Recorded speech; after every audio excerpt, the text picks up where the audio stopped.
والصلاة والسلام على سيد الأنبياء والمرسلين وعلى عباد الله الصالحين أما بعد فبسم الله الرحمن الرحيم قال رسول الله صلى الله عليه وآله وسلم المقيت الحسيب الجلیل الکریم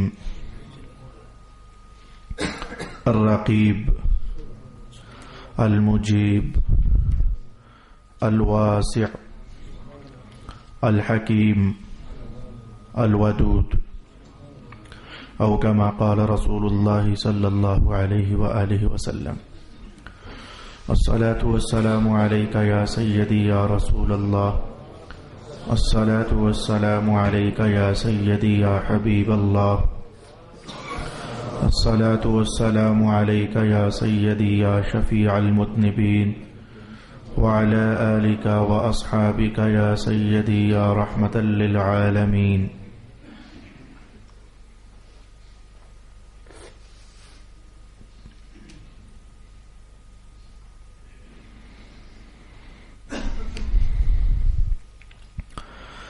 اللہ تعالیٰ کے اسماء میں سے ایک اسم گرامی المقیت ہے،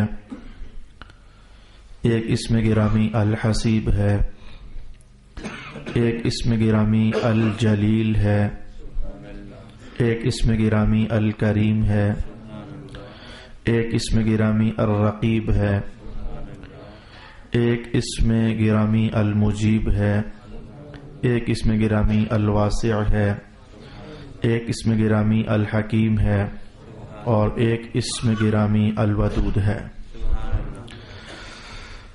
لفظ مقیت پہلا اسم گرامی جو آج ہم سمجھنے کا اہتمام کریں گے، قوت سے بنا، قاف واو اور تے. اسی شکل و صورت میں ہم لفظ قوت بھی لکھتے ہیں. وہ جو لفظ قوت لکھنے میں قاف واو اور تے استعمال ہوتی ہے، اس لفظ کو، اس شکل کو قوت بھی پڑھتے ہیں، یہ ایک الگ لفظ ہے، اور قوت بھی پڑھتے ہیں، یہ ایک الگ لفظ ہے. قوت ہو تو علماء جانتے ہیں، قوت ہو تو پھر یہ لفیف بنتا ہے، لفیف مقرون. اور قوت ہو تو پھر یہ لفیف مقرون نہیں ہے بلکہ یہ اجوف بن جاتا ہے، اجوف واوی. یہ میں علماء کو یہ فرق کرنا چاہا کہ ان کا مادہ ایک نہیں ہے. قوت یہ اور شے ہے. یہ قوت جو ہے قاف واو سے بنتا ہے لفظ قوت، اور جس کو ہم لفظ قوت پڑھ رہے ہیں اسی شکل کو، تو وہ قاف واو اور تے سے بنتا ہے. تو المقیت یہ قوت سے نہیں بنا بلکہ المقیت یہ قوت سے بنا. قوت ایک مشہور معنی کے اعتبار سے جو لوگوں سے مراد اہل علم میں چلتا ہے تو معنی ہوتا ہے روزی. تو مقیت روزی دینے والا. لوگ اپنا نام بھی رکھتے ہیں مقیت، یہاں کسی سی این جی اسٹیشن کا نام بھی ہے مقیت. تو کسی صاحب علم سے پوچھا ہوگا، انہوں نے کہا ہوگا مقیت رکھ دو، روزی دینے والا. اور آج میں آپ کو بیان کرنا چاہوں گا کہ اگر مقیت کا معنی بھی رزق دینے والا ہے تو رزاق کا معنی بھی تو رزق ہی دینے والا تھا. تو پھر یہ رزاق ہوا یا پھر مقیت ہوا، کیا یہ دونوں ایک ہی چیز ہوں گے یا کہ ان میں فرق ہوگا؟ بہت فرق ہے. رزاق یہ وصف ہی کوئی اور ہے، اور مقیت قوت دینے والا اور روزی دینے والا یہ لفظ ہی کوئی اور ہے. ان دونوں کا وصفی معنی ہی الگ الگ ہے. رزاق تو آپ نے سمجھ لیا کہ اللہ رب العالمین نے اسباب پیدا کر دیے، پھر گندم بنا دی، پھر جو بنا دیے، پھر ان کو پسوا دیا، پھر ان سے روٹی بنوا دی، پھر ہم نے کھا لی. اللہ رب العالمین نے سبزیاں اگوا دی، گوشت بنا دیے، دالیں بنا دی، اگا دی، تو ہم نے کھا لیے. لیکن آپ کو جاننا چاہیے ایک ہے معاملہ یہاں تک کہ فیڈ باہر سے لینا اور جسم کے اندر اسے داخل کر دینا، اور آپ کو جاننا چاہیے ایک اس سے اگلا پروسیس ہے روٹی کو جیسے تیسے بھی حاصل کرنا اور وجود میں اتار لینا چبا چبا کرنے والوں کی صورت میں، اور ایک اس سے اگلا پروسیس ہے کہ اس کھائی ہوئی روٹی سے طاقت نچوڑنا، نچوڑ کر کے تو پھر اسے جسم کا حصہ بنانا، جہاں خون پہنچنا چاہیے تھا اس روٹی کے دانوں سے آخر کار وہ خون نچڑے اور نچڑ کا جسم کا حصہ بن جائے۔ ایک چھوٹا سا بچہ ہوتا ہے، اس سے آپ زندگی بھر روٹی، سبزی، دال وغیرہ کھلائیں، کبھی بھی اسے گوشت نہ کھلائیں، کبھی بھی زندگی بھر بھی اسے کبھی گوشت نہ کھلائیں، اسی روٹی سے کوئی ذات ہے جو خون نچوڑ رہی ہے، اسی روٹی سے کوئی ذات ہے جو گوشت پیدا کر رہی ہے، وہ گوشت بھی تو انسانوں کا بڑھتا ہے، اسی روٹی سے کوئی ذات ہے جو ہڈیاں بنا رہی ہے، اسی روٹی سے کوئی ذات ہے جو ہڈیوں کے اندر گودا بنا رہی ہے، اسی روٹی سے کوئی ذات ہے جو جسم میں سے بڑھنے والے بالوں کو اگا رہی ہے، یہ بال اسی روٹی کی وجہ سے حاصل ہوئے ہیں۔ کوئی ذات ہے جو اس روٹی کی وجہ سے ہمارے گوشت کے اوپر وہ ہڈی بھی نہیں ہے، وہ گوشت بھی نہیں ہے، بلکہ ناخن ہے تو بنا چکی ہے۔ کوئی ذات ہے جس نے اسی روٹی کے اندر سے چربی نکال کر کے تو ہمارے سامنے کر دی ہے۔ کوئی ذات ہے جس نے اسی روٹی کے اندر سے، میں لفظ اب بولوں گا ہمارے پنجاب کا، منکنی ہڈی، وہ کھانے کی کرچ کرچ کرتی ہے، نہ وہ خالص ہڈی ہوتی ہے نہ وہ خالص گوشت ہوتا ہے، وہ درمیان کی ایک چیز ہوتی ہے، تو کسی ذات نے وہ بنا دی ہے۔ اب آپ کو میں کہنا چاہوں گا کہ مقیت کسے کہتے ہیں؟ رزاق اس ذات کو کہتے ہیں جو باہر سے پرووائڈ کرے، جسم کے اندر تک پہنچوا دے، اور پھر اس کے بعد اگلے وصف کا اظہار ہے کہ وجود میں جو کچھ گیا ہے اس میں سے خون بھی بنا دے، اسی میں سے گوشت بھی بنا دے، اسی میں سے ہڈیاں بنا دے، اسی میں سے گودا بنا دے، اور پھر سب کچھ جسم کا حصہ بنا کر تو پرفیکٹ صحت مند قسم کا انسان تیار فرما دے۔ سبحان اللہ۔ اگر آپ اس کو مثال کی دنیا میں سمجھنا چاہو گے تو ایک ہے مالٹا لے کر گھر آنا، پھر ایک ہے اس میں سے جوس نچوڑنا، یہ دو الگ الگ چیزیں ہوئی نا۔ تو یہ غذائیں جو کچھ بھی ہم کھاتے ہیں ایک غذا کا کھانا ہے، تو جس ذات نے دی اسے رزاق کہتے ہیں، اور اس غذا کو کھانے کے بعد اس میں سے ہر الگ الگ قوت اسی میں سے نچوڑ کر جسم کا حصہ بنا دی گئی، تو جو ذات ایسا کرے اسے مقیت کہتے ہیں۔ خوبصورت معنی ہوا، بہت خوبصورت معنی ہوا۔ میرے دل میں بس خواہش آ گئی تھی، اور لالچ، اور اچھی لالچ ہے، بری نہیں ہے، کہ اے میرے اللہ تعالیٰ، ہم جاننا چاہتے ہیں کہ تیرے اسماء میں کیا کیا راز چھپے ہوئے ہیں، اور یہ زبردست راز ہوا کہ روٹی وجود تک پہنچانا یہ رزاق کی شان ہے، اور پھر اس کے بعد اسے جسم کا حصہ بنا دینا، یہ جو وصف ہے یہ اس ذات کے لیے ہے جس کا نام مقیت بھی ہے۔ الفاظ آپ کے لیے تلاوت کر دیتا ہوں۔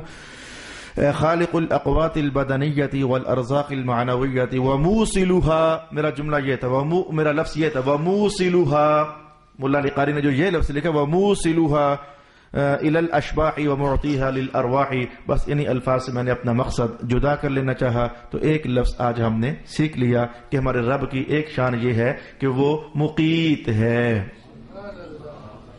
اگر وہ کبھی چاہے نا، تو میں آپ کو بتا دوں، اگر وہ کبھی چاہے تو رزق جو اندر پہنچا ہوا ہے وہ فائدہ دیتا ہی نہیں ہے، اگر چاہ لے تو وہ فائدہ دیتا ہی نہیں ہے، الٹی کی صورت میں باہر آ جاتا ہے۔ اگر وہ چاہے تو بندہ پانی پی لے، انڈے کھا لے، پھل کھا لے، لیکن اسے وہ اندر وہ ہضم نہیں ہوتا ہے، تو وہ چاہتا ہے تو طاقت بنتی ہے، وگرنہ وہ چاہے کہ نہ بنے طاقت تو وہ طاقت پھر نہیں بنتی ہے۔ تو یہ طاقت کا بننا یہ کسی کے بنانے سے ہے، تو جس نے بنایا اسے مقیت کہا جاتا ہے۔ کوئی شاعری کا بیان جب تک نہ آئے ساتھ کہیں نہ کہیں، تو آپ جانتے ہیں کہ عنوان تشنا رہتا ہے۔ بندہ خدا بولتا ہے کہ اللہ رب العالمین نے مختلف چیزوں کی غذا مختلف بنائی ہوئی ہے، مقیت ہے نا، تو مختلف چیزوں کو قوت اور طاقت اور غذائیت مختلف چاہیے ہوتی ہے، تو وہ جانتا ہے تو پھر پہنچا دیتا ہے۔ میں تو اس بات پر حیران ہوں کہ وہ کیسا رب ہے، ہمیں نہیں پتا وہ کیسا رب ہے۔ حدیث پاک کے الفاظ پر میری توجہ چلی گئی۔ رسول پاک علیہ الصلوۃ والسلام کی خدمت اقدس میں جنات کی ایک جماعت حاضر ہوئی اور کہنے لگی، یا رسول اللہ، اپنے ان غلاموں انسانوں سے حکم ارشاد فرما دیں کہ یہ ہڈی کے ساتھ استنجا مت کیا کریں، اور یہ جو گوبر یا لید کے ٹکڑے ہوتے ہیں خشک ہو جانے کے بعد، یہ ان کے ساتھ استنجا مت کیا کریں، ان کو آپ حکم ارشاد فرما دیں۔ تو رسول پاک علیہ الصلوۃ والسلام نے صحابہ کو حکم ارشاد فرما دیا کہ بھائی ہڈی کے ساتھ استنجا مت کیا کرو، اور وہ گوبر یا لید کے خشک ٹکڑوں کے ساتھ استنجا مت کیا کرو۔ اب صحابہ کی نظر میں وہ ایک تشنا لبی تو تھی، تشنا نگاہی تو تھی، سوالیہ انداز جیسے کہ پوچھنا چاہتے ہوں سرکار کوئی خاص حکمت۔ تو رسول پاک علیہ السلام نے اس موقع پر اپنے علوم میں سے اس علم کا اظہار فرمایا اور فرمایا کہ جب تم ہڈیاں پھینک دیتے ہو تو اللہ تعالیٰ ان ہڈیوں پر دوبارہ بوٹیاں پیدا فرماتا ہے، تو جنات وہ بوٹیاں کھاتے ہیں۔ تو اگر تم نے اس سے استنجا کیا ہوگا تو سمجھو جیسے تمہاری روٹی کو کوئی خراب کر جائے، تو معاملہ کچھ ایسا ہی ہے کہ ان کی روٹی کو خراب کرنے والی بات ہے۔ یہی وجہ ہے کہ یہ جو جنات ہوتے ہیں یہ ایسے تنگ نہیں کرتے، میں ادھر جاؤں گا نہیں، ایسے میرا دھیان اس مخلوق کی طرف چلا جائے تو 100 باتیں ویسے ہی ذہن میں آنے لگ جاتی ہیں، میں جاؤں گا نہیں ادھر۔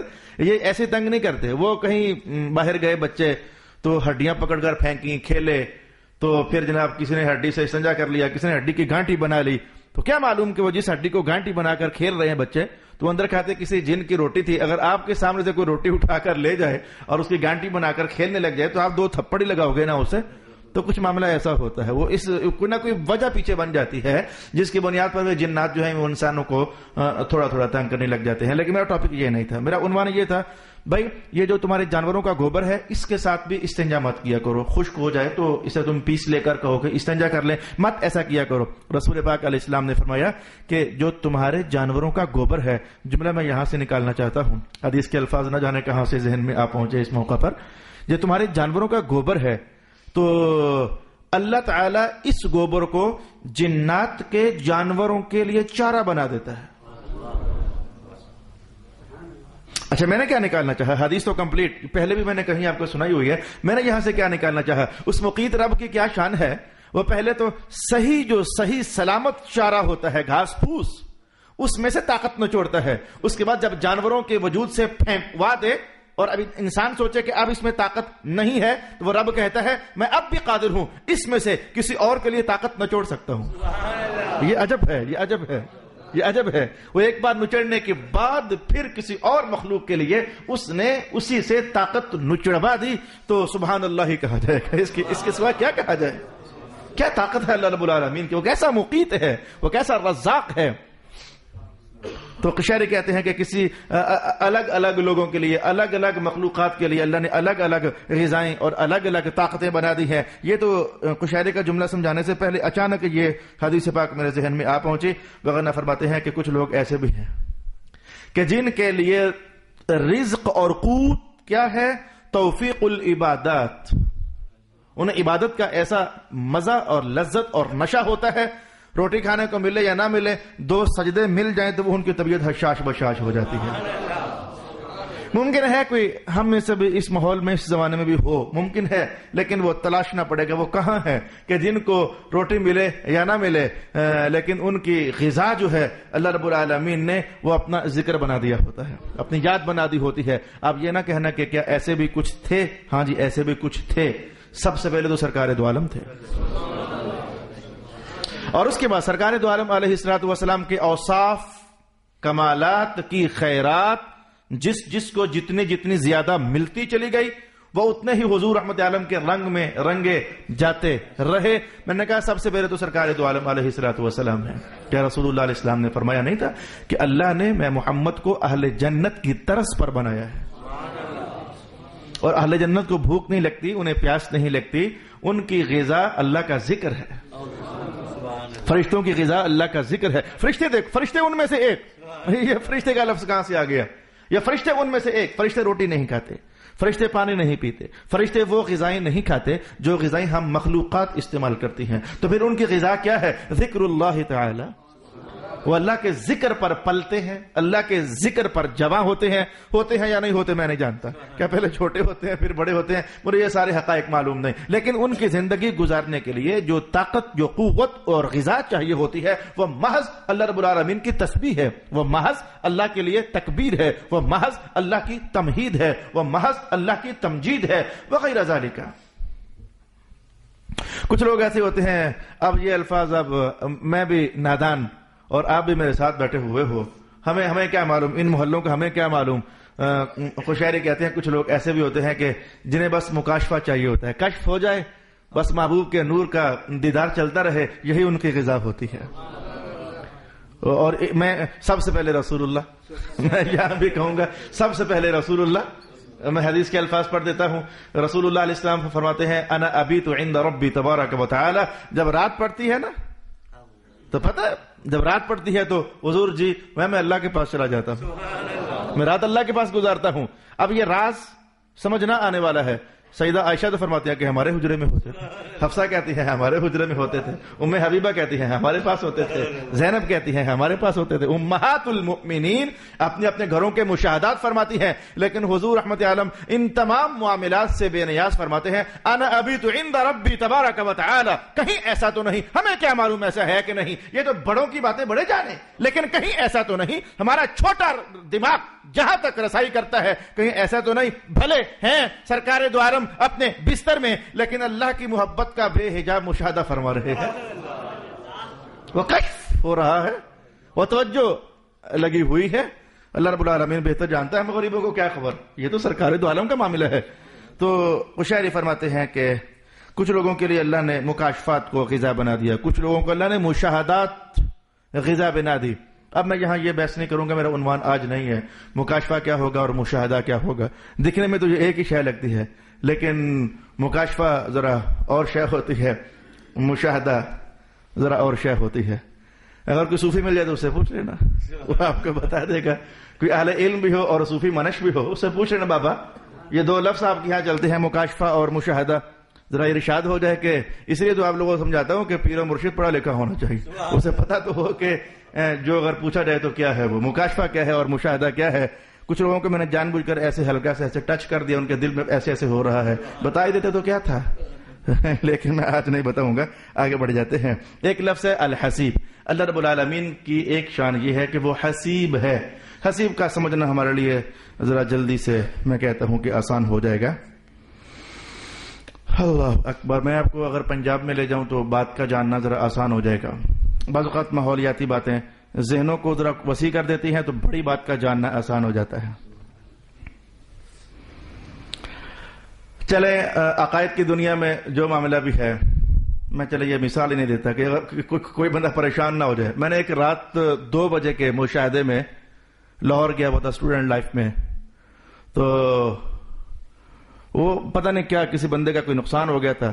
تو داتا علی حجویری کے مزار پر آ کر تو وہ لگا ہوا پنجابی زبان میں لگا ہوا ہے، داتا میں تیرے مزار تے آ کے لٹیا گیا تو مینوں نہیں پتا نگری تیری سی تو مینوں واپس مال دوا. یہ اس کے الفاظ مجھے بڑا اس وقت ذرا لذت اور تھی. اب تو یہ 17 سال پرانی بات ہو گئی، لیکن میں کہتا ہوں ہمارے پنجاب میں، چلو میں یہ مثال نہیں کہتا پھر آگے کیا ہوا یہ مثال نہیں کہتا.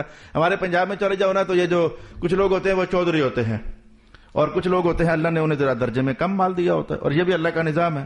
ان سعیکم لشتی، یہ حکمت ہے اس کی. ان قریب آ گیا رہا حکیم.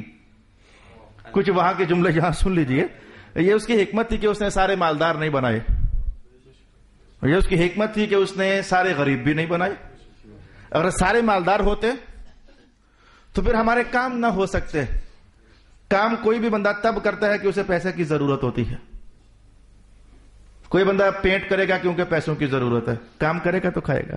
کوئی کپڑے سیے گا کیونکہ پیسوں کی ضرورت ہے، وہ کپڑے سیے گا تو کھائے گا. تو جتنے بھی کام ہوتے ہیں یہ اس لیے کرتے ہیں کہ پیسہ مل جائے. تو اگر پیسہ سب ہی کے پاس ہوتا تو پھر پیسہ کمانے کی ضرورت ہی نہ ہوتی. جب ضرورت ہی نہ ہوتی تو پھر کوئی بندہ کام بھی نہ کرتا.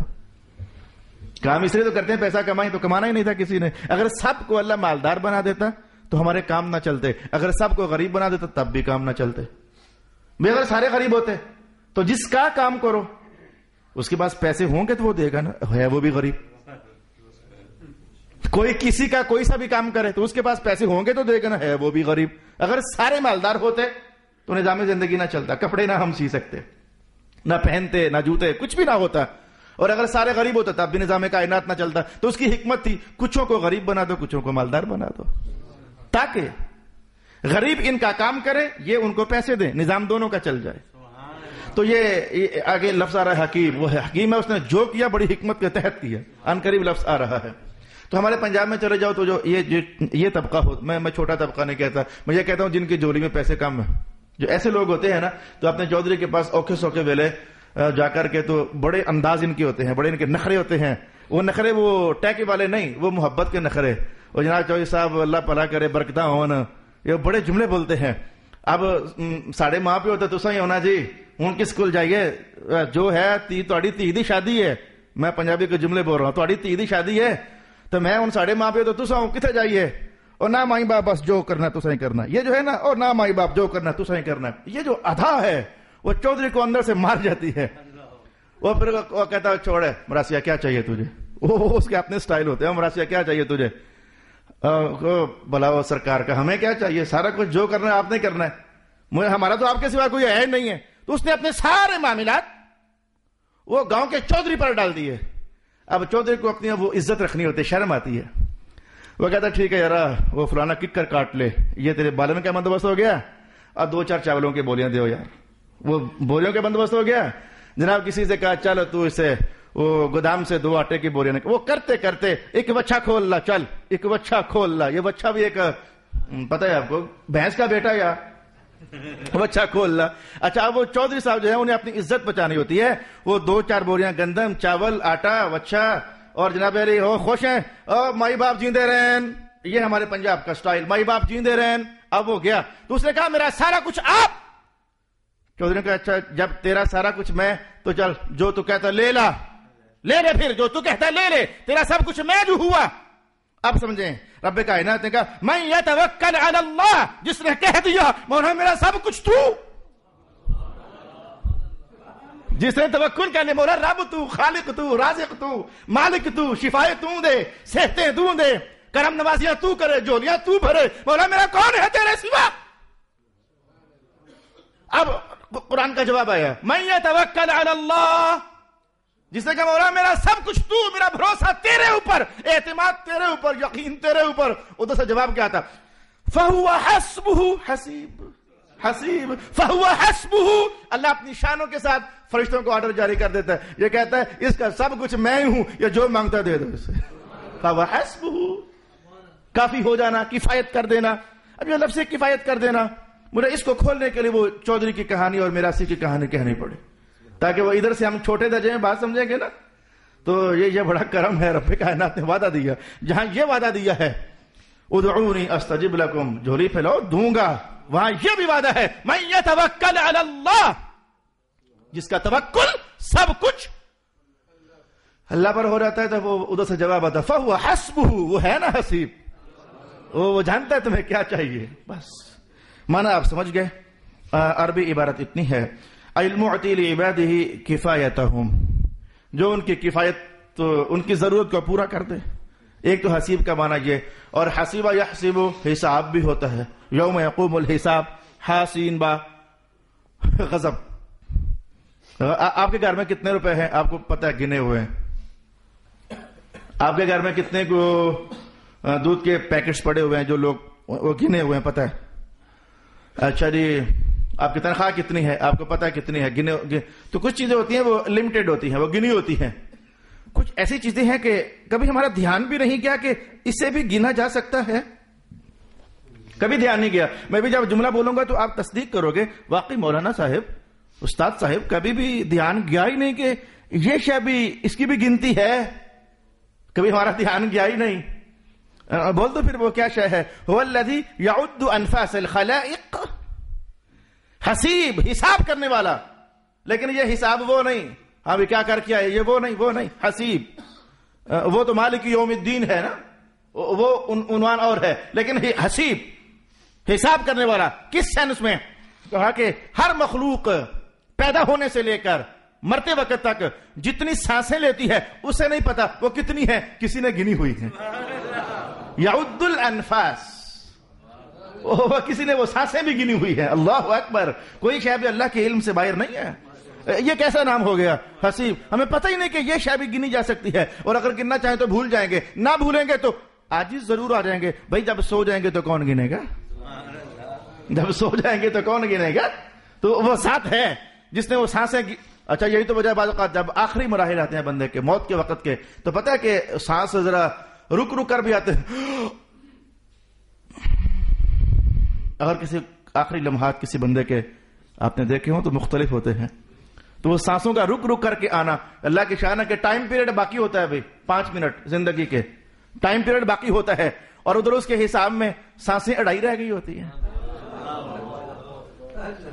ہے نا, کچھ راز ہے نا, ہمیں بھی نہیں پتا, ان بزرگوں کی صحبت میں بیٹھو تو پھر وہ 2.5 سانس 5 منٹوں میں پورے کرنے, وہ پھر مانا ہوتا ہے کہ بندے کے جبریل بندے کے سانس اڑائی رہ گئے, ذرا وقفہ ڈال درمیان میں. اس نے سانس بھی گنے ہوئے ہیں کہ بندے کے سانس کتنے ہونے چاہیے, روٹی کے نوالے بھی گنے ہوئے ہیں اس نے, ہم نے کتنے گندم کے دانے کھانے وہ بھی اس نے گنے ہوئے ہیں. یہ تو مجھے حدیث کے الفاظ یاد پڑ گئے, رسول اللہ علیہ السلام فرماتے ہیں کہ ابھی ہم ماؤں کے پیٹوں میں ہوتے ہیں ہم لوگ, تو اللہ فرشتہ ادھر ہی بھجوا دیتا ہے, اور ماں کے پیٹ ہی میں یہ تحریر کر کے چلا جاتا ہے اس بندے کا رزق ہے کتنا, کتنے گھونٹ پانی پیے گا, کتنے قطرے دودھ کے اس کے وجود میں جائیں گے. تو جس نے یہ سب کچھ گنا ہوا ہے وہ حسیب ہے, بس عنوان سمٹ گیا. تو قشیری کہتے ہیں کہ پھر معاملہ یہ ہوا کہ جب بندہ یہ جان لے کہ سارا حساب تو اللہ ہی کے پاس ہے, کفایت اسی ہے, توکل ادھر ہی ہے, معاملات ادھر ہی سے چلنے ہیں, تو جملہ ہے تو سونا. میں کئی بار اپنے طلباء سے کہتا ہوں, کئی بار طلباء سے کہتا ہوں, زندگی میں یار بندے کی اونچ نہیں چلتی رہتی ہے, کبھی کوئی گرا, کبھی پٹخا, کبھی اٹھا, کبھی ہنسا, کبھی رویا, کبھی غم, کبھی خوشی, یہ چلتا ہے نظام. کبھی کسی نے دھکا دے دیا, کسی نے سر پہ شفقت کا ہاتھ رکھ دیا, تو گزشتہ دنوں کچھ ہو گیا, اللہ کے حکم سے کچھ ہو گیا. اب ایک دو صاحب کہنے لگے کہ ہم ایسا نہ کر دیں, وہ غصے کا اظہار, جلال کا اظہار, ہم ایسا نہ کر دیں. میں نے کہا یار حد ہو گئی, آپ علماء ہو, آپ کو یہ بات زیب نہیں دیتی کہ اگر کسی نے آپ کے ساتھ ایسا کر دیا تو ہم ایسا نہ کر دیں. وہ کہانی میں نے کہتا کیا ہے, تو ہم ایسا نہ کرتے, کہتا اس میں عجیب کیا ہے, اس نے بھی تو ایسا کیا. میں نے کہا محراب میں جب بیٹھے ہوتے ہو یا دورہ حدیث پڑھ رہے ہوتے تو اس وقت تو آپ یہ پڑھتے ہو کہ صبر کرنا چاہیے. جب اس کی امپلیمنٹیشن کا ٹائم ہوتا ہے پھر آپ کا صبر کہاں گیا؟ اس وقت تو آپ یہ کہتے ہو کہ سرکار جو ہے اگر ان کے ساتھ کوئی برا بھی کرتا ہے تو حضور آگے سے اچھائی ہی سے جواب دیتے تھے. جب وہ متن پڑھتے ہو تو پھر پڑھنے کے بعد جب آپ کی زندگی میں وہ مرحلہ آتا ہے تو پھر آپ اسے بھول کیوں جاتے ہو؟ تو قشیری کے الفاظ اب آپ کو سمجھ آئیں گے. کہنے لگے من علم ان اللہ تعالی کافیہ لا یستوحش من اعراض الخلق عنہ ثقہ. جس بندے کا یقین اندر سے جڑ جاتا ہے نا کہ سارے فیصلے چلتے ادھر سے ہیں, تو اگر لوگ اس سے 2 کر کے ٹوٹنے لگ جائیں, 4 کر کے ٹوٹنے لگ جائیں, 8 کر کے ٹوٹنے لگ جائیں, اور پھر وہ بندہ تنہائیوں کا شکار ہوتا چلا جائے, تو اسے غم نہیں کرنا چاہیے, کیونکہ اسے پتا ہے کہ یہ آج ٹوٹنے کے فیصلے بھی ادھر سے ہی ہیں اور کل محبت کے پھولوں کے ہاروں کے فیصلے بھی ادھر ہی سے ہوتے ہیں. وہ پریشان نہیں ہوتا, لا یستوحش عنہ, وہ پھر پریشان نہیں ہوتا. میں ایک صحابی رسول کا آج اللہ کے فضل ہوا کہ وہ کل ہم نے بخاری شریف شروع کی, اللہ کا بڑا فضل ہوا, تو میں ایک صحابی کے احوال آج مطالعے سے گزار رہا تھا, تو میں پڑھ کر کے تو حیران ہوا کہ ان کے جنازے میں آبادیوں میں رہتے ہوئے ٹوٹل 7 لوگ شریک ہوئے. ان کے جنازے میں ٹوٹل 7 لوگ شریک ہوئے. ایسا نہیں تھا کہ وہ کسی ریگستان میں فوت ہوئے تھے, وہ کچھ احوال تھے پیچھے, کچھ معاملات تھے پیچھے. استاد صاحب وہ کیسے ہو سکتے ہیں جیسے کربلا میں ہو گئے تھے, وہ نہیں گئے تھے. سرے ناس کہیں اور ہیں, جسم ہائے مطہر اور مقدس کہیں اور ہیں, یہ ہو جاتا ہے احوال. تو میں نے کہا قشیری کہتے ہیں کہ جو بندہ جان لیتا ہے کہ میرے لیے کافی اللہ ہی ہے, تو پھر وہ اللہ ہی کی طرف توجہ رکھے. وہ اللہ ہے نا جو کل تک تو ایک لفظ نہ بول سکتا تھا, نہ سمجھ سکتا تھا, نہ سن سکتا تھا, تو وہ تب بھی تو تجھے پال ہی رہا تھا نا. ایک لفظ تو بول نہ سکتا تھا, ایک لفظ تو سن نہ سکتا تھا, سمجھ نہ سکتا تھا, لیکن وہ تو تب بھی تیرا خیال رکھ, وہ کافی ہے, وہ حسیب ہے, جو وہ تب بھی تیری کفایت کر رہا تھا. اگلا لفظ اس میں گرامی سمجھنا جلدی آسان ہوگا, الجلیل, ذو الجلال والاکرام. اگر آپ کے دل میں یہ ہے کہ جلال یا پھر جلیل یہ کوئی ایک وصف ہوگا, اگر کچھ آپ ایسا سوچتے ہو تو ایسا نہیں ہے. ذو الجلال والاکرام, یہ جو ذو الجلال, جلال والا, جلیل بھی جلال والا. یہ جلال آپ سمجھتے ہو شاید اس کے معنی غصہ, یہ بھی نہیں, اللہ غصے سے پاک ہے. اچھا تو پھر جلال یہ کیا معنی ہوگا؟ ہمارے یہاں تو چلتا ہے بڑا جلال والا بندہ، اس کی طبیعت میں جلال ہے، تو ہم کچھ گرم مزاجی، ہم تو کچھ ایسا لیتے ہیں. لیکن مذہب میں جب کہا جائے کہ اللہ جلیل ہے، معنی کیا ہوتا ہے؟ فرماتے ہیں الازہر ان الجلیل هو الموصوف بصفات الجلال خاصة كالمنتقم والقهار وشدید العقاب وذو انتقام. جس ذات میں کچھ یہ وصفیں ہونا وہ قہار ہے، اور میں یہ بتا چکا ہوں یہ قہار ہونا کیا ہوتا ہے، وہ منتقم ہے، انتقام کا. اور یہ ابھی شاید نہیں آیا. انتقام کیا ہوتا ہے میں آپ کو نہیں بتایا. نقم سے بنا نون قاف میم، یہ کیا ہوتا ہے؟ انتقام ہم تو عدلے کے بدلے کو شاید سمجھتے ہیں، لیکن جب لفظ آئے گا تو پھر میں دیکھوں گا کیا ہے انتقام. یہ کیا ہے؟ نون قاف میم. اچھا، جس ذات میں یہ ہو کہ وہ انتقام لیتا ہے، جس ذات میں یہ ہو کہ وہ عذاب دیتا ہے، جس ذات میں یہ ہو کہ وہ شدت والا ہے، جس ذات میں یہ ہو کہ وہ جبار ہے، تو جس ذات میں یہ ایسی خوبیاں جمع ہو اسے کہتے ہیں جلیل. لہذا یہ کوئی ایک وصف نہ ہوا جلیل ہونا، یہ کوئی ایک وصف نہ ہوا، بلکہ یہ بہت سارے اوصاف کا مجموعہ اسے لفظ جلیل کے ساتھ تعبیر کر دیتے ہیں. لہذا یہ اس پر ہمیں کچھ مزید سمجھنے کی ضرورت محسوس نہ ہوئی. البتہ جلال کا مقابل ہوتا ہے جمال، صفات جلالیہ اور صفات جمالیہ. یہ بندہ صاحب جمال ہے، یہ بندہ صاحب جلال ہے. تو یہ صفات جمالیہ کیا ہوگا؟ کریم ہونا. لیکن ان اللہ جمیل و یحب الجمال، ہم جمال حسن پر اطلاق کرتے ہیں، لیکن جمال کریم ہونا، عفو ہونا، غفور ہونا.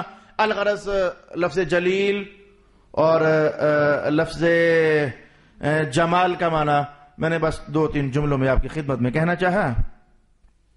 اگر کوئی شاعری پھر وہ صوفیاء کو بٹھا لے مجلس ان کی، لیکن میں نے کہتا مجھے آج ایک لفظ پر پہنچنا ہے تو میں بہت معزوز ہوں، بہت معزوز ہوں. الکریم،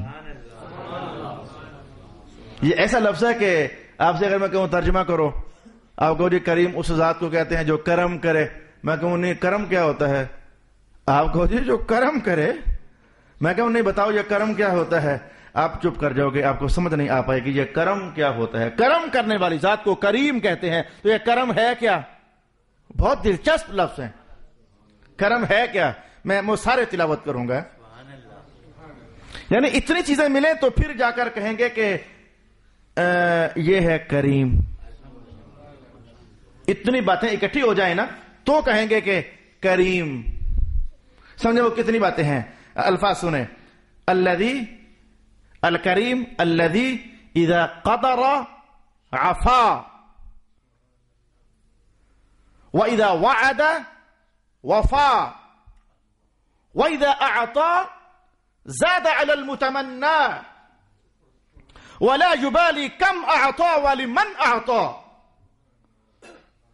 وَإِذَا رُفِعَتِ الْحَاجَةُ إِلَى غَيْرِهِ لَا يَرْضَى. اتنی باتیں ملے تو پھر ہے رب کریم. اور دیکھتے ہیں کیا ہے. یا ایھا الانسان ما غرک بربک الکریم. یہ قرآن پاک نے ایسے تو نہیں کہا بندے اور تجھے کریم رب سے کس نے دھوکے میں ڈال دیا، اسے چھوڑ کر کدھر لپک رہا ہے؟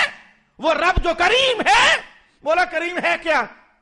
قرآن نے کتنا سونا جملہ. وہ بندے کدھر جا رہا ہے؟ کریم رب کو چھوڑ کر. بولا کریم ہے کیا؟ سنو، کہا کہ کریم وہ ذات ہے جب وہ قدرت پالے.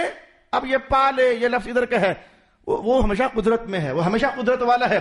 کریم اس ذات کو کہیں گے وہ قادر ہو جائے تو معاف کر دے، وعدہ کرے تو پورا کر دے، جب دے تو جتنا مانگا تھا اس سے زیادہ دے، اور پھر پرواہ نہ کرے کہ کتنا کو دے دیا ہے، اور یہ بھی پرواہ نہ کرے کہ کس کو دے دیا. کافروں کو بھی دیا وہ اس نے، وہ پرواہ نہیں کرتا کہ کافروں کو دے دیا، نہیں مانتے مجھے. کریم ہے، اپنوں کو بھی دے دیتا ہے، بیگانوں کو بھی دے دیتا ہے. کتنا دیتا ہے؟ زیادہ بھی دے دیتا ہے. نہ وہ یہ پرواہ کرے کہ میں نے کتنا دے دیا، اور نہ وہ یہ پرواہ کرے میں نے کس کو دے دیا. جملہ غضب ڈھا گیا. آخری جملہ غضب ڈھا گیا. کہا کہ وَإِذَا رُفِعَ الْحَاجَةُ إِلَى غَيْرِهِ لَا يَرْضَى. اور اگر کوئی بندہ اپنی حاجت کسی اور کے پاس لے جائے تو وہ ناراض ہو جائے. میں نہیں تھا کیا؟ میرے پاس آتی نا میں دیتا تمہیں. آپس میں تو ہم خوش ہوتے نا, شکر ہے وہ چل تو دے اس کو, ہم تو خوش ہو گئے مال بچ گیا. وہ ناراض ہو جاتا ہے, میں ہوں جو تو پھر ادھر کیوں گئے. اچھا آپ کو سمجھ رہے کہ جو قادر ہو جائے تو معاف کر دے, وعدہ کر دے تو پورا کر دے, دے تو حاجت سے زیادہ دے دے, پرواہ نہ کرے کس کو دے دیا, پرواہ نہ کرے کتنا دے دیا. اور حاجت اگر غیر کے پاس لے جاؤ تو وہ ناراض ہو جائے کہ نہیں تمہیں میرے پاس آنا چاہیے تھا. اگر یہ ساری چیزیں مل جائیں تو اس ذات کو کہتے ہیں کریم. سبحان اللہ, یہ ہے کرم. اللہ چاہے تو اپنے اوصاف کا عکس سے جمیل بندوں کو بھی دے دیتا ہے. سب سے پہلے رسول اللہ, سب سے پہلے رسول اللہ. کیا میرے حضور کی شان نہیں تھی کہ میرے حضور جب قدرت پا لیتے تو معاف کر دیا کرتے تھے. مکہ میں آج اتنے سالوں کے بعد حضور داخل ہوئے نا پلٹ کر, تو حضور نے پہلے پوچھا بتاؤ کہ کیا امید ہے, میں کیا کروں گا تمہارے ساتھ. حضور نے جملہ پوچھا بتاؤ میں تمہارے ساتھ کیا کر سکتا ہوں. بولا آئے تو پہلے بھی تاجور تھے لیکن آئے تو پھر اظہار تھا نا, فوج کے ساتھ, شوکت کے ساتھ, قوت کے ساتھ, شہامت کے ساتھ. تو مکہ میں داخل ہوئے تو پوچھا بتاؤ میں کیا کروں گا. مکہ والے بھی سمجھتے تھے, مکہ والے بھی سمجھتے تھے. وہ جیسے ہمارے پنجاب کی کہانی میں نے نہیں سنائی, انہوں نے کہا بس جو کریم ذات بڑی چھوٹوں کے ساتھ کرتی ہے تو ہمیں تو وہی لگتا ہے, کچھ ایسا ہی آپ کریں گے. رسول اللہ علیہ السلام نے اعلان کر دیا, حالانکہ اگر کل تک بدر میں چند تلواریں ہوں تو گاجر مولی کی طرح کاٹ کر کافروں کو وہ پھینک دیا جائے, گاجر مولی کی طرح کاٹ دیا جائے. تلواریں حالانکہ گھر پڑی ہوئی تھی, چند ایک تلواریں, چند ایک نیزے, چند ایک بھالے. اگر بدر میں ان سب کو کاٹا جا سکتا تھا تو آج تو تلواریں لہرا رہی تھیں, آج نیزے ہاتھوں میں تھے, بھالے آج تیروں کے ساتھ میں کہوں گا وہ ترکش بھرے ہوئے تھے. آج سارا کچھ ہو سکتا تھا. تو لیکن حضور کریم ہے, حضور کریم ہے نا, تو کہا لا تثریب علیکم اليوم, جاؤ میں نے تم سب کو معاف کر دیا. اذا قدر عفا, قادر ہو جائے تو معاف کر دے. وعدہ پھر وعدہ کر کے تو پورا کرنا. سرکار کی کون کون سے وعدے کی کہانی بتاؤں, اور جب پھر دینا تو طلب سے زیادہ دینا. کیا کیا بتاؤں, یہ سارے عنوانات کہیں نہ کہیں آپ سنتے رہتے ہو. اور پھر پرواہ نہ کرنا کہ میں نے کتنا دے دیا ہے, اور پھر یہ بھی نہ پرواہ کرنا کہ کس کو دے دیا ہے, آنے والے کی جھولیاں بھر دینا. تو یہ کریم, آج آپ کو سمجھ ہے کہ کریم بڑا کرم والا. اب قرآن سمجھیں, اب ترجمہ کرتے ہوئے اگر یہ کہا جائے گا تو آپ سمجھو گے نہیں کم کہا گیا ہے. اے بندے تو اپنے کریم رب کو چھوڑ کر کہاں جا رہا ہے. کریم اب آپ نے سمجھا نا, اب بندہ پڑھے تو اس کی لطافت دو بالا ہوگی, سہ بالا ہوگی, اور پتہ نہیں سات بالا ہوگی. یا ایھا الانسان ما غرک بربک الکریم. تو اپنے کریم رب کو چھوڑ کر کدھر جا رہا ہے, اپنے کریم رب کو چھوڑ کر کدھر جا رہا ہے. گزشتہ بار آپ نے سنا اللہ شکور ہے, اس کی ایک وصف ہے وہ شکور ہے. شکور کا آپ نے سنا کہ بندہ بھیجتا کم ہے ادھر, وہ جزا زیادہ دے دیتا ہے. وہ بندے کی پوٹلی تھی جس کے اندر وہ ایک مٹھی بھر مٹی تھی, تو رب تعالیٰ نے کہا ہم نے تیری بخشش کے لیے سنبھال کے رکھی ہوئی تھی.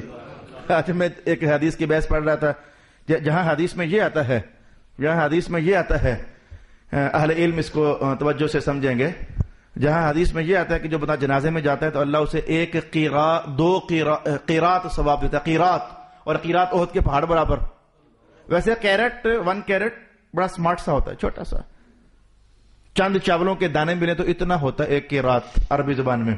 اس پر بحث آئی کہ حضور فرماتے ہیں کہ فلانا فلانا جرم ہے, وہ لمبی کہانی تھی, فلانا فلانا جرم ہے, جو بندہ یہ جرم کرے گا تو اللہ اس کے ثواب سے ایک قیرات روزانہ کم بھی کرتا ہے.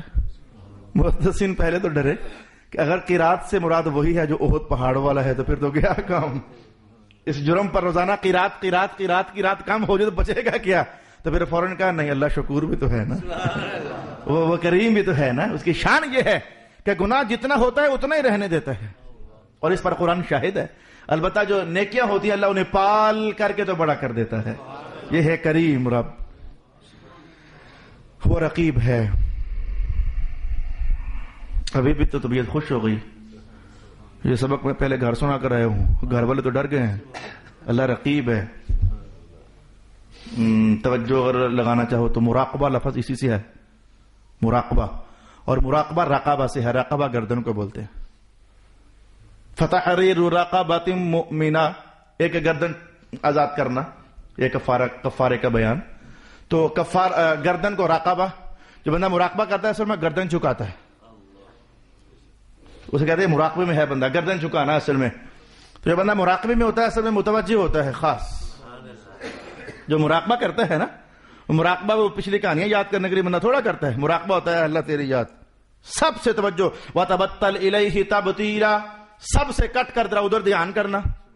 تو مراقبہ یعنی آپ سمجھ گئے جلدی سے کہ توجہ یکسو کر لینا، خاص توجہ لگا لینا. تو بس یہی معنی ہے. الرقیب، اللہ ہمیشہ اپنی توجہات تم پر لگائے ہوئے ہے. مجھے نہیں معلوم کہ ہمارے احساس میں وہ بات اتری کہ نہ اتری. اللہ اپنی توجہات تم پر لگائے ہوئے ہے. قرآن حکیم نے اس کو یوں کہا، ان اللہ کان علیکم رقیبا، بے شک اللہ تم پر رقیب ہے. اللہ ہمیشہ تم پر توجہ لگائے ہوئے ہے. اور ایک مقام پر الفاظ یہ تھے، وَكَانَ اللَّهُ عَلَى كُلِّ شَيْءٍ رَقِيبًا، صرف انسان ہی نہیں جو اس نے کل شے بنائی ہے، اللہ ہر شے کو توجہ میں رکھے ہوئے ہے.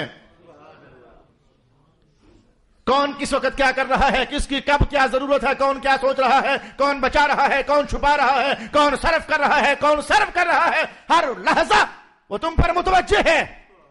اتنا زیادہ اتنا زیادہ اتنا زیادہ اور اتنا زیادہ کہ آئیں سنیں.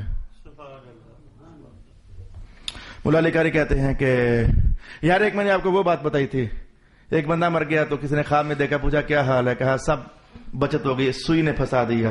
یہ میں نے چند بار بتا چکا. آج کچھ اس سے بھی اگلی کہانی، سوئی بھی کیا شے ہے، اور اس سے بھی کچھ اگلی کہانی. وہ کتنا رقیب ہے، اتنی توجہ لگائے ہوئے ہے ہم پر، وہ رقیب ہے. سمجھو یار کیا ہے. مولا علی قاری فرماتے ہیں عن بعضهم انه رؤيا في المنام فقيل له، کچھ لوگ فوت ہو گئے تو یہ ہوتے صاحب نظر لوگ ہیں، تو پوچھا گیا ہاں بھائی کیا بنا،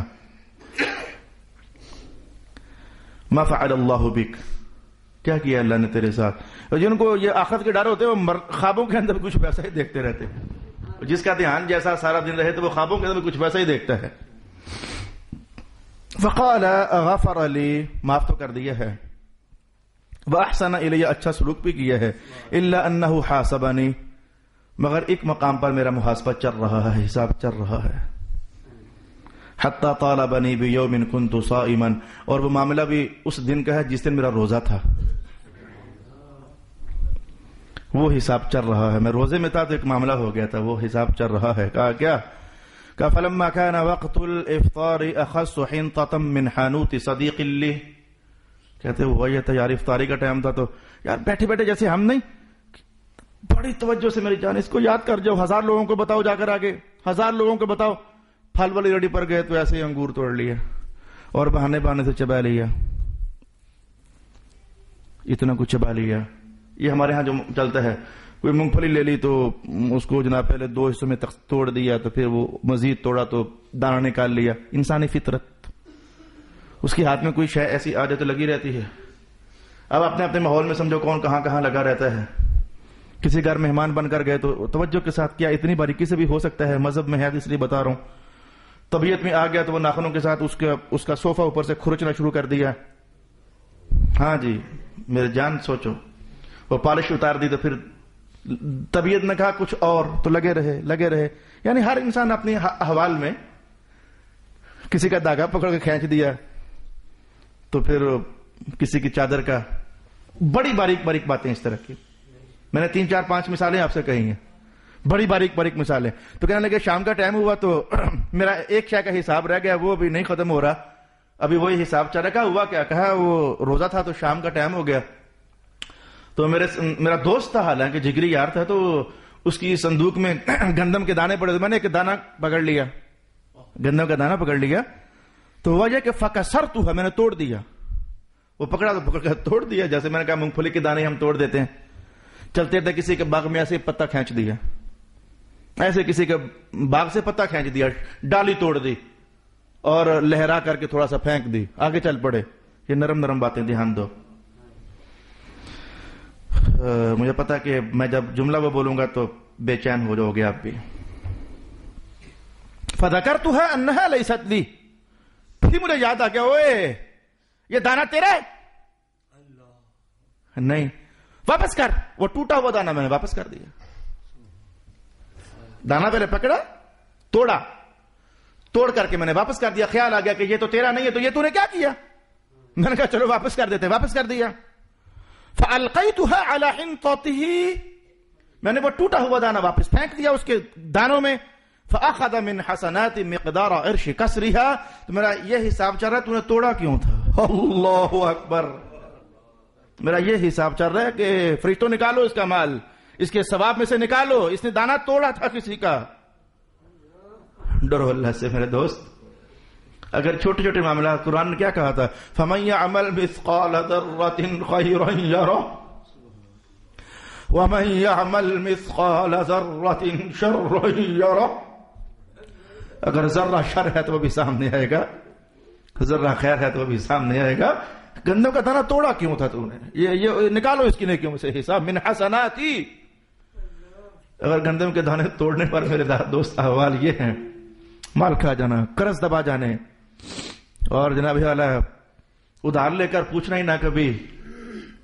ہے اتنا تم میں، اتنی سخت ہے تم میں، اتنی سخت ہے تم میں کہ اگر دانے ٹوٹنے پر وہ قصاص چل رہا ہے تو ٹھیک ہے، وہ کریم بھی ہے، اس لیے تو منتقم بھی تو ہے نا. اگر وہ کریم ہے تو منتقم بھی تو ہے نا، شدید العقاب بھی تو ہے نا، وہ حسیب بھی تو ہے نا. تو آپ آ رہی ہے رب کا. اچھا اب قرآن پڑھنے کا مزہ آپ کو آئے گا. وہ جو آیت ہے اس میں یہ ٹائٹل چھیڑا گیا ہے، یا ایھا الذین آمنوا اتقوا اللہ، اے ایمان والو ڈرو اللہ سے. وَلْتَنْظُرْ نَفْسٌ مَا قَدَّمَتْ لِغَدٍ، یہ دیکھو کہ جو کر کے تم نے آگے بھیج دیا وہ ہے کیا بھیجا ہے آگے اللہ کی طرف. اب اسے حساب میں لاؤ کہ کیا بھیجا ہے اللہ کی طرف.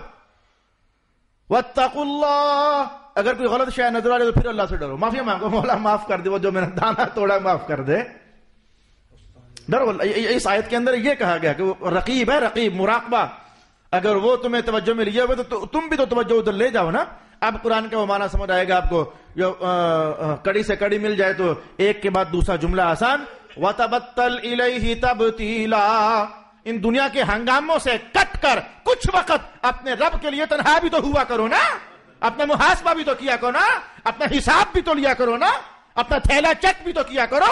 وَتَبَتَّلْ إِلَيْهِ تَبْتِيلًا، ٹوٹ جاؤ، کٹ جاؤ، بتل ہو جاؤ، بتال ہو جاؤ اپنے رب کے لیے. سوچا زندگی کیا رہ گئی. میں تو چند دن پہلے کہ 55 سال کے بندے سے میری ملاقات ہوئی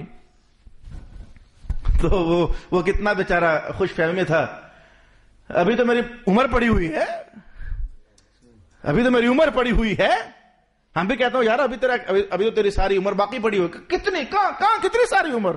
کیا کتنی؟ کیا مغالطے ہیں. ابھی تو کیا ہے یار 55 سال کا ہوا ہوں، 55 50 60 سال پبلک میں چلتا بھی کیا ہے. ابھی تو زندگی صحت اچھی ہو نا تو سمجھتے ابھی بڑا کچھ باقی ہے. کیا معلوم کہ صحت اچھی ہوتا بھی اسرائیل آئی جاتے ہیں. اچھی صحت ہو تو تب بھی. میں وہ میرے ساتھ یہ کیا وہ اللہ تعالیٰ کے وہ خواب میں معاملہ ہوا، چونکہ وہ اگلا جملہ نہیں بتاؤں گا پھر وہ خواب انتہا کہاں ہوئی. یعنی موت بندہ سوچے نا تو اسرائیل علیہ السلام خواب میں تشریف لے. میں خود خواب دیکھ رہا ہوں کہ نوجوان اور تلوار ہاتھ میں پکڑی ہوئی ہے، تو خواب میں تشریف لے کہنا کہ چل بھائی، مجھے کہتے ہیں اکبر تیری باری ہے تو چل تجھے ماروں. تو خواب کی دنیا بھی اپنی، جو باتیں نہیں ہوتی تو وہ بھی ذہن میں نے مجھے یہ خواب میں پتا ہوتا ہے کہ حضرت اسرائیل کے پاس کوئی میٹھے چاول ہوتے ہیں تھوڑے سے، اگر یہ کھلا دیں تو موت بڑی آسان ہو جاتی ہے. یہ خواب میں میرا دماغ کے ادھر یہ بات ڈالی جاتی ہے ذہن میں. تو میں نے کہتا ہوں اچھا ٹھیک ہے پھر آپ مجھے وہ تھوڑے سے میٹھے چاول دے دیں، میں کھا لوں تو میری موت آسان ہو جائے. تو وہ کہتے ہیں وہ میٹھے چاول تو ختم ہو گئے ہیں. تو ایک اور طریقہ ہے، وہ گلے پر اگر پانی لگا دو نا، یہ اسرائیل کے الفاظ علیہ السلام جو خواب میں مجھے دکھایا گیا، وہ گلے پر اگر پانی لگا دو تو موت پھر بھی آسان ہو جاتی ہے. میں نے کہا اچھا پانی لگا دو. پانی نے لگایا لیکن پھر مجھے مارا نہ، پتہ نہیں کہاں چلے گئے. اس کے بعد کچھ اور معاملہ تھا، لیکن میں آپ کو صرف اتنا کہنا چاہتا تھا کہ 50 سال عمر ہو گئی، ابھی بڑی پڑی ہوئی ہے. وہ مغالطہ ہے آپ کا، پتہ ہی نہیں چلتا. جوانیاں بھی اسرائیل کھینچ کر لے جاتے ہیں، حسن بھی نچوڑ کر لے جاتے ہیں، پتہ ہی نہیں چلنے دیتے. ہنستا کھیلتا اچھا خاصا صحت مند بندہ ہوتا ہے، آتے ہیں کہتے چل بھائی تیری باری آ گئی. یا ایھا الذین آمنوا اتقوا اللہ ولتنظر نفس ما قدمت لغد. کل کے لیے کیا بھیجا؟ دھیان کرو اپنا، توجہ لگاؤ اپنی۔ اللہ کا ایک اسم گرامی ہے الواسع، جلدی سمجھ آ جائے گا۔ اللہ وسعت والا ہے، اس کی وسعت کی ایک جھلک قرآن نے کہی۔ آپ نے ساری زمین آج تک نہیں گھومی، اتنی وسیع ہے، تو آسمان تو پھر ان کو وہ تو پوچھو ہی نہ، پھر ساتواں آسمان تو پھر پوچھو ہی نہ۔ آج تک آپ نے سارا پاکستان نہیں گھوما، اتنا بڑا ہے، تو اتنا بڑا پاکستان، پھر اتنی بڑی روح زمین، پھر آسمان، ساتواں آسمان، پھر ساتوں زمینیں۔ رب کائنات نے کتنا قرآن کا یہ وسیع سا قول کر دیا، وسع کرسیہ السماوات والارض۔ اللہ کی جو کرسی ہے نا، اگر وہ کرسی بچھا دی جائے، میں جملہ یہ سمجھنے کے لیے کہہ رہا ہوں، اس کی اگر کرسی بچھا دی جائے تو یہ سارے آسمان اور زمین اس کی کرسی کے اندر جیسے پیک ہو جائے۔ وسع کرسیہ، اس کی کرسی اتنی وسیع ہے کہ وہ سارے آسمان اس میں سمٹ جائیں، ساری زمینیں اس میں سمٹ جائیں۔